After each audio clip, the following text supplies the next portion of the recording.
اپنے رب عز و جل سے محبت کا وہ حق ادا نہیں کرتے۔ مولا علی کرم اللہ تعالی وجہ الکریم کا ایک فرمان سنیے، آپ فرماتے ہیں لوگوں میں سب سے زیادہ علم والا وہ ہے، اب یہ کون بیان کر رہا ہے ذرا غور کیجئے، جس کے بارے میں نبی پاک علیہ الصلوۃ والسلام فرماتے ہیں کہ میں علم کا شہر ہوں، علی اس کا دروازہ ہے۔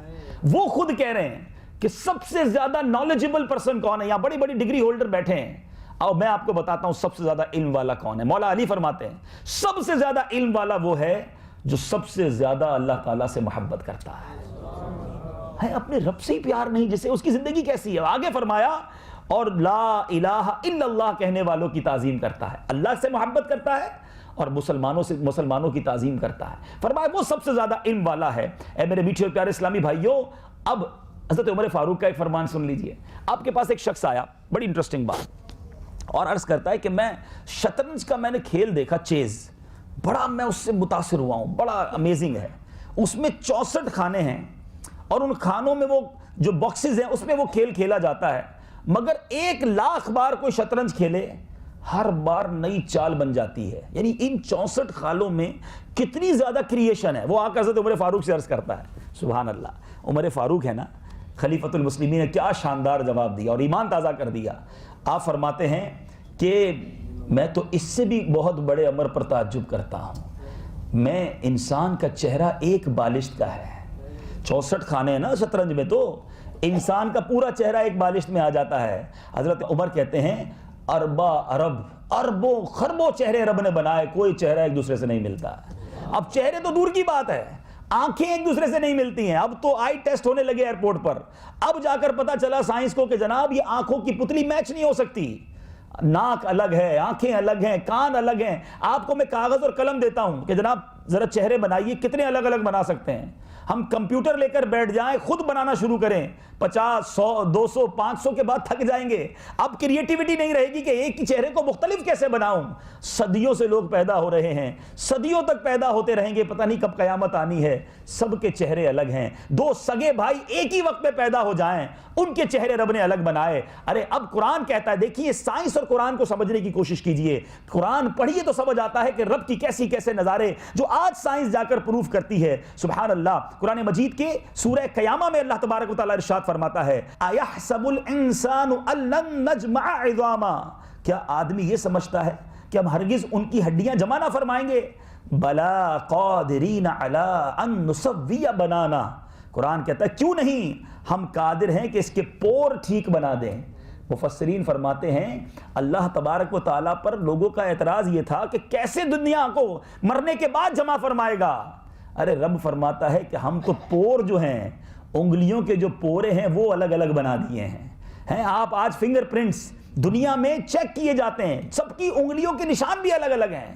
تو یہ سب قرآن میں ہمیں بتایا جا رہا ہے کہ اللہ تبارک و تعالیٰ کی تخلیق ایسی ہے کہ اس پر قربان ہو جایا جائے، اس سے سچی محبت کی جائے، اس خالق کی فرما برداری کی جائے جو آج کی ماڈرن سائنس بھی جس کی تخلیق کے آگے جا کے بے بس نظر آتی ہے۔ اے میرے میٹھے اور پیارے اسلامی بھائیوں، اب آئیے نیو یارک کے ایک پروفیسر، نیو یارک اکیڈمی کے پریزیڈنٹ کا ایک اقتباس ایک رسالے میں اس نے لکھا، میں آپ کو اس کی چند جھلکیاں سناتا ہوں کہ اللہ تبارک و تعالیٰ کی قدرت پر جب بھی کسی سائنسدان نے، جب بھی کسی شخص نے تخلیق پر توجہ دی ہے اور سچی توجہ دی ہے تو وہ کیا کہنے پر مجبور ہوا۔ نیو یارک اکیڈمی کے پریزیڈنٹ کا کیا کہنا ہے؟ وہ کہتا ہے کہ زمین اپنے محور پر 1000 میل فی گھنٹہ کے رفتار سے چکر کاٹ رہی ہے۔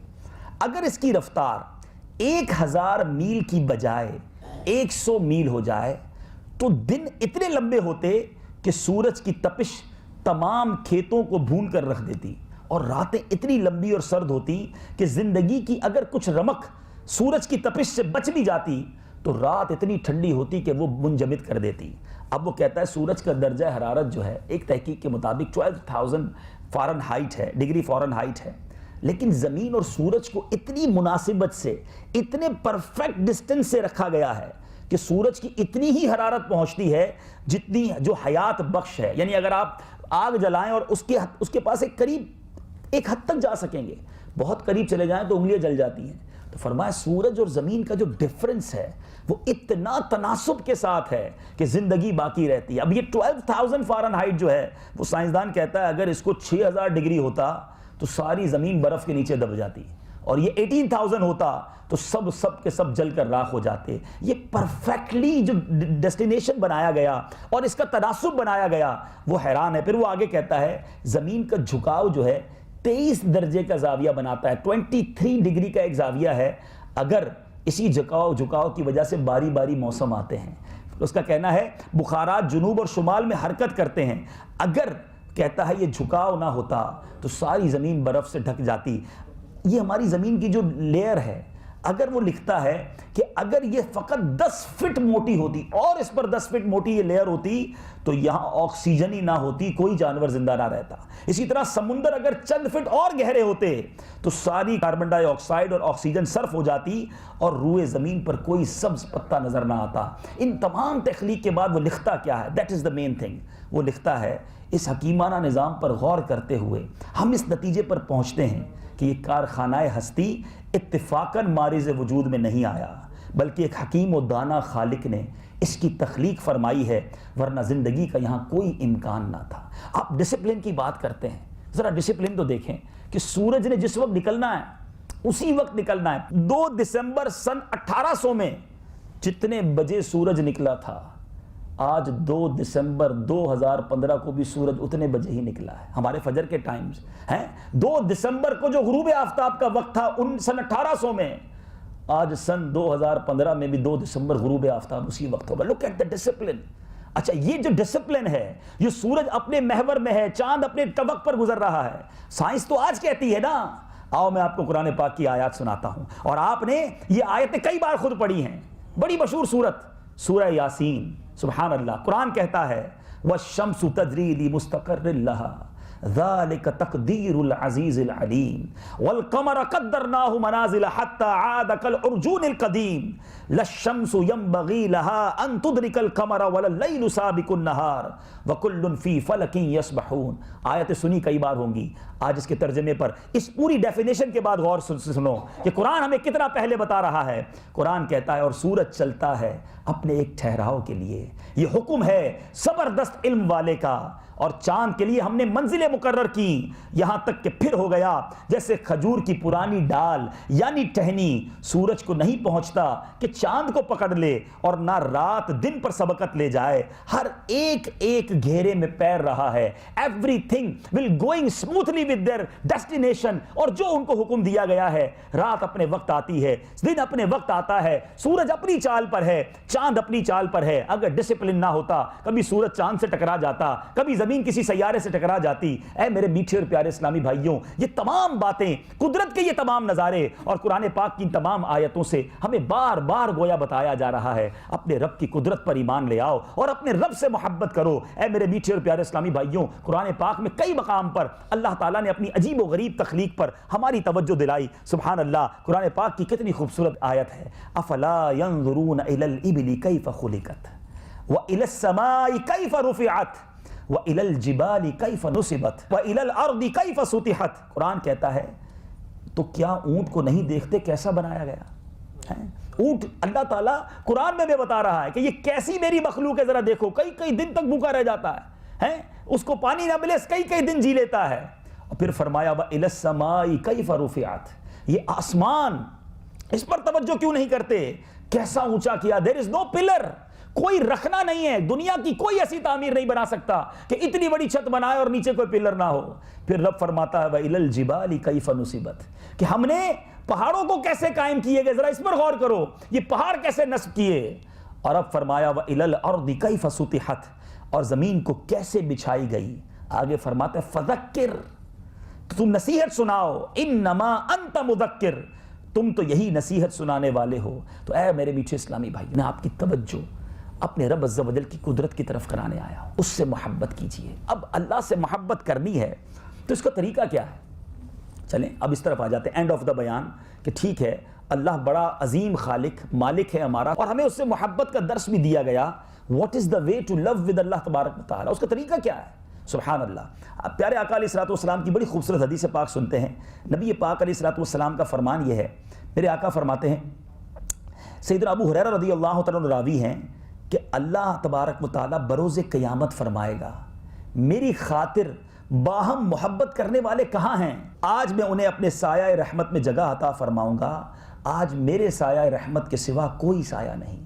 یعنی جو اللہ کے لیے آپس میں محبت کرتے ہیں اللہ تعالیٰ انہیں اپنے سایہ رحمت میں جگہ عطا فرمائے گا. یعنی گویا رب سے محبت کرنی ہے تو اللہ کے بندوں سے محبت کیجئے. ایک اور حدیث پاک سنیے. پیارے آقا علیہ الصلوۃ والسلام فرماتے ہیں جو اللہ سے محبت کرتا ہے اسے چاہیے کہ وہ مجھ سے محبت کرے. جو مجھ سے محبت کرتا ہے اسے چاہیے کہ وہ میرے صحابہ سے محبت کرے. اور فرمایا جو میرے صحابہ سے محبت کرتا ہے اسے چاہیے کہ وہ قرآن پاک سے محبت کرے. فرمایا جو قرآن پاک سے محبت کرتا ہے اسے چاہیے کہ وہ مساجد سے محبت کرے. تو ہم نے ان تمام چیزوں سے محبت کرنی ہے. اے میرے میٹھے اسلامی بھائیوں، اللہ کے بندوں سے محبت یہ بھی اللہ سے پیار کا ایک انداز ہے. اور آپ چونکہ ڈاکٹرز ہیں، آپ کے پاس دکھی لوگ آتے ہیں، پریشان لوگ آتے ہیں. اب میں یہ نہیں کہتا کہ آپ میں سے کچھ لوگ ایسے ہیں، مگر یہ بات بھی سامنے ہے کہ آج کل جو لالچ کا دور ہے، آج کل جو مادی زندگی کے پیچھے بھاگنے کا دور ہے، مریض کا بیڑا غرق ہوتا ہو تو ہو جائے. ڈاکٹر صاحب کو اپنی فیس کی پڑی ہے، ڈاکٹر ہاسپٹلز کو اپنا بل بنانے کی فکر ہے. خدا را ایسا نہ کریں. اللہ تعالیٰ نے آپ کو ایک ایسے عظیم پیشے سے وابستہ کیا ہے، لوگوں کے دکھ دور کرنے کا آپ کو یہ موقع ملا ہے. اور ایسی ایسی احادیث ہیں کہ جو کسی کے دکھ دور کرتا ہے اللہ اس کے دکھ دور کر دیتا ہے، جو کسی کی مدد کرتا ہے اللہ اس کی مدد فرماتا ہے. کئی ڈاکٹرز ماشاءاللہ ہمارا بھی جانا ہوتا ہے، اتنے خدا ترس ہوتے ہیں کہ بعض اوقات خود کہہ دیتے ہیں کہ اب اگلی بار ہمارے پاس آنے کی ضرورت نہیں ہے، اگر یہ دوائی لے جاؤ، اب آگے جا کے کوئی پرابلم ہو تو یہ کر لینا، ورنہ مجھے فون کر لینا. لیکن کچھ جگہ پر ایسا ہوتا ہے بار بار بلایا جاتا ہے اور بعض مریضوں کو بہت زیادہ تنگ کیا جاتا ہے. اللہ سے محبت کرنی ہے، اللہ کے بندوں سے محبت کیجئے. نبی پاک علیہ الصلوۃ والسلام کا فرمان سناتا ہوں. میرے آقا فرماتے ہیں مومن ایک دوسرے کے خیر خواہ اور آپس میں محبت کرنے والے ہوتے ہیں، اور اگرچہ ان کے شہر مختلف ہوں، یعنی ایک دوسرے کو جانتے بھی نہ ہوں، مگر محبت کرنے والے اور خیر خواہ ہوتے ہیں. اور منافق کے بارے میں فرمایا وہ ایک دوسرے سے دھوکہ کرنے والے ہوتے ہیں، اگرچہ ان کے شہر ایک ہی ہوں، ایک ہی شہر میں رہتے ہوں گے مگر ایک دوسرے کو دھوکہ دے رہے ہوں گے. فرمایا یہ منافق ہے. مومن کون ہوتا ہے؟ جانے نہ جانے، شہر بھی دوسرا ہو، میرا مسلمان بھائی ہے، اس کا خیر خواہ ہوتا ہے. ایک اور حدیث سنیے، اور کتنی خوبصورت حدیث پاک ہے. میرے آقا علیہ الصلوۃ والسلام فرماتے ہیں کچھ لوگوں، اللہ کرے ایسے لوگوں میں بھی شامل ہو جاؤں، آپ بھی شامل ہو جائیں. کہیے آمین. حدیث سنیے، ایمان تازہ ہو جائے گا. نبی پاک علیہ الصلوۃ والسلام فرماتے ہیں کچھ لوگ ایسے ہیں جنہیں اللہ عز و جل نے لوگوں کی حاجتیں پوری کرنے کے لیے پیدا فرمایا ہے. آئے ہائے، میں جب پڑھا میں نے کہا کیسے لوگ ہوں گے؟ اللہ نے بنایا اس لیے، پیدا ہی اس لیے کیا کہ وہ لوگوں کی حاجتیں پوری کرے. کاش میرے سارے ڈاکٹر بھائی اپنے لیے ذمہ داری لے لیں کہ بس میں ایسا بن جاؤں. آگے اس کی فضیلت سنو گے آپ، ایمان تازہ ہو جائے گا. فرمایا لوگ حاجت کے وقت ان سے رجوع کرتے ہیں، یہی وہ لوگ ہیں جو قیامت کے دن اللہ عز و جل کے عذاب سے محفوظ ہوں گے.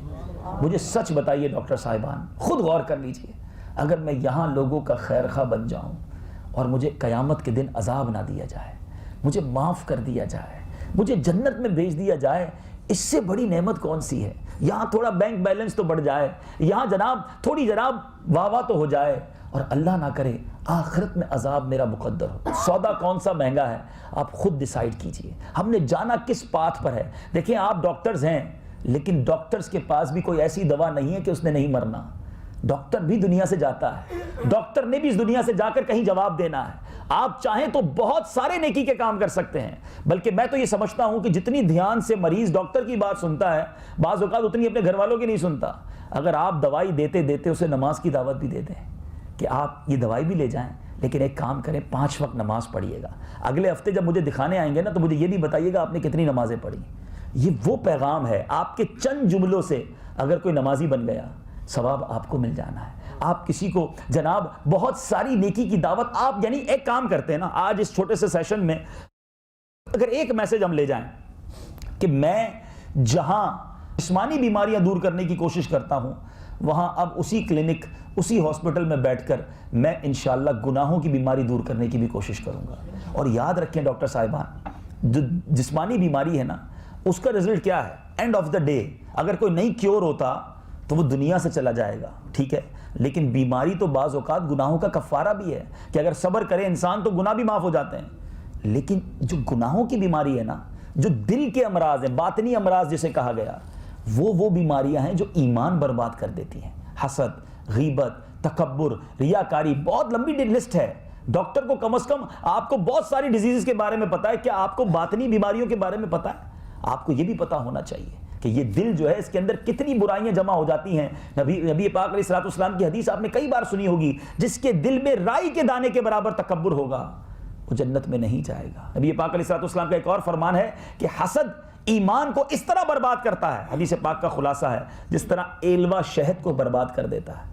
تو یہ وہ بیماریاں ہیں جو پالی ہوئی ہیں ہم نے بھی اور ہمارے مریضوں نے بھی، تو کیوں نہ ہم بھی اپنے دل کو صاف کریں اور اپنے مریضوں کو بھی ان بیماریوں کے بارے میں بتائیں۔ اس کا ایک طریقہ یہ بھی ہو سکتا ہے کہ آپ اپنے کلینک میں، اپنے ہاسپٹل میں کچھ کتابیں رکھیں۔ یہ بڑی سستی کتابیں، بڑے سستے رسالے ہیں، تو اگر ذہ نصیب کوئی بھی مریض آئے، آپ نے جو بھی اس سے فیس لینی ہے، اب اس میں 10-15 روپے آپ کے تھوڑے کم ہو جائیں اور آپ ایک رسالہ، ایک کتاب اس کو دے دیں، کیا پتہ اگلی بار جب وہ آئے تو آپ کو بتائے ڈاکٹر صاحب گلا بھی ٹھیک ہو گیا اور نمازی بھی بن گیا ہوں، ڈاکٹر صاحب پیٹ بھی ٹھیک ہو گیا ہے اور اسی پیٹ میں جو حرام روزی ڈالتا تھا وہ بھی چھوڑ کر حلال کمانے والا بن گیا ہوں۔ یہ سارا ثواب آپ کو مل جائے گا۔ مجھے ایک واقعہ یاد آیا، ہمارے اسلامی بھائی تھے، ان کا کپڑے کا کاروبار تھا، وہ یہی کرتے تھے، اپنے ہر سوٹ کے ساتھ لیڈیز کپڑے کا کاروبار کرتے تھے، ایک رسالہ جو ہے مکتبۃ المدینہ کا وہ پیش کر دیا کرتے تھے، 8-10 روپے کا ہوتا ہے۔ تو وہ کہتے ہیں میں یہ کرتا رہا، کچھ عرصے کے بعد ایک خاتون میرے آفس پہ، میرا جو دکان تھی وہاں آئیں اور پردے میں تھی، کہتی بھائی کچھ دنوں پہلے آپ سے کپڑا لینے آئی تھی، کپڑا لے گئی، آپ نے اس میں ایک رسالہ ڈالا تھا، اس میں پردے کے بارے میں میری رہنمائی کی گئی، اب میں نے الحمدللہ شرعی پردہ کرنا شروع کر دیا ہے۔ اب بتائیں، کاروبار کا کاروبار بھی چلتا رہا اور نیکیوں کا کاروبار بھی چلتا رہا۔ تو اگر میرے ڈاکٹر صاحبان اپنی آخرت کی بھی تیاری کریں، خود بھی نماز پڑھیں، خود بھی حلال روزی کمائیں، اور اگر یہ بیڑا اٹھا لیں، کیونکہ دعوت اسلامی جو ہے نا، اس کا جو میسج ہے وہ سمجھنے کی ضرورت ہے کہ میسج یہ ہے کہ مجھے اپنی اور ساری دنیا کے لوگوں کی اصلاح کی کوشش کرنی ہے، تو اب ہر شعبے میں کرنی ہے نا۔ آج الگ سے ڈاکٹرز کو کیوں جمع کیا گیا کہ بھئی ڈاکٹرز کو بھی ان کو یہ ذہن دیا جائے کہ اپنی آخرت کی بھی فکر کریں، مسلمانوں کی خیر خواہی والے بن جائیں، اور پھر ساتھ ساتھ مسلمانوں کو نیک بنانے کی بھی کوشش کریں۔ اور آپ چاہیں تو یہ کام بہت اچھے انداز میں ہو سکتا ہے۔ اللہ سے محبت کس قدر کام آتی ہے، حضرت سیدنا عبداللہ بن فضل رحمۃ اللہ تعالی علیہ فرماتے ہیں کہ جب حضرت سیدنا یحییٰ بن معاذ رازی رحمۃ اللہ تعالی علیہ کا انتقال ہوا اور آپ کو خواب میں دیکھ کر پوچھا گیا اللہ تعالیٰ نے آپ کے ساتھ کیا معاملہ فرمایا، تو کہتے ہیں اللہ عز و جل نے مجھے بخش دیا۔ پوچھا کس سبب سے؟ بڑی خوبصورت بات، سبب کیا بنا آپ کی بخشش کا؟ کہتے ہیں میں اپنی دعا میں عرض کیا کرتا تھا یا اللہ اگرچہ میں تیری عبادت میں کمزور ہوں مگر تیری محبت میں کمزور نہیں۔ اے کاش اللہ سے سچی محبت ہو جائے۔ ہم گناہگار ہونا اور محبت ہوگی رب سے تو کوئی آسرا ہو جائے گا، مگر پرابلم یہ ہے ہمیں اپنے جاب سے محبت ہے، ہمیں اپنی فیملی سے محبت ہے، ہمیں اپنے بچوں سے محبت ہے، فرینڈ سے محبت ہے، اپنے کولیگ سے محبت ہے، اپنے باس سے محبت ہے، کیا اپنے رب سے بھی محبت ہے؟ اگر محبت ہوتی نا تو اسے ناراض نہ کرتے۔ بندہ بچوں کی بات نہیں ٹالتا، نہیں میرے بچے نے کہا ہے مجھے کرنا ہے، محبت ہے نا۔ بیوی کی بات نہیں ٹالتا ہے، اس نے کہا ہے، اس سے محبت ہے۔ جو بہت قریبی فرینڈ ہوتا ہے اس کی بات نہیں ٹالتا کہ یار میرے بیسٹ فرینڈ نے کہا ہے۔ اگر تمہیں اللہ سے محبت ہوتی تو کیسے نماز قضا ہو جاتی؟ اللہ سے محبت ہوتی تو کیسے حرام کما لیتے؟ اگر اپنے رب سے محبت ہوتی تو کیسے گناہوں کی طرف جاتے؟ دروازے بند کر کے بے حیائی اور برائی کے کام کیسے کرتے جب معلوم تھا کہ رب دیکھ رہا ہے؟ تو اے میرے میٹھے اسلامی بھائیوں، ایسے خالق و مالک جو ایسا تخلیق کار ہے اور جس نے مجھے بھی بنایا، آپ کو بھی بنایا، جو آج ہمیں اتنی نعمتیں عطا فرما رہا ہے۔ آج اس ہال کے اندر تقریباً ایسے لوگ بیٹھے ہیں کہ جنہیں اللہ نے کروڑوں سے اچھا رکھا ہے۔ کروڑوں لوگ تڑپتے ہیں اس لائف کو جو میں اور آپ گزار رہے ہیں۔ جس رب نے اتنی اچھی لائف دی ہے، اتنی سکون ہمیں عطا کیا ہے، اتنی پریشانیوں سے بچائے رکھا ہے، پھر بھی اس کی نافرمانی کریں۔ ہونا تو یہ چاہیے تھا کہ میری نعمتیں بڑھتی جاتی، میرے سجدے بھی بڑھتے جاتے، میری عبادتیں بھی بڑھتی جاتی، میرے صدقہ اور خیرات بھی بڑھتے جاتے۔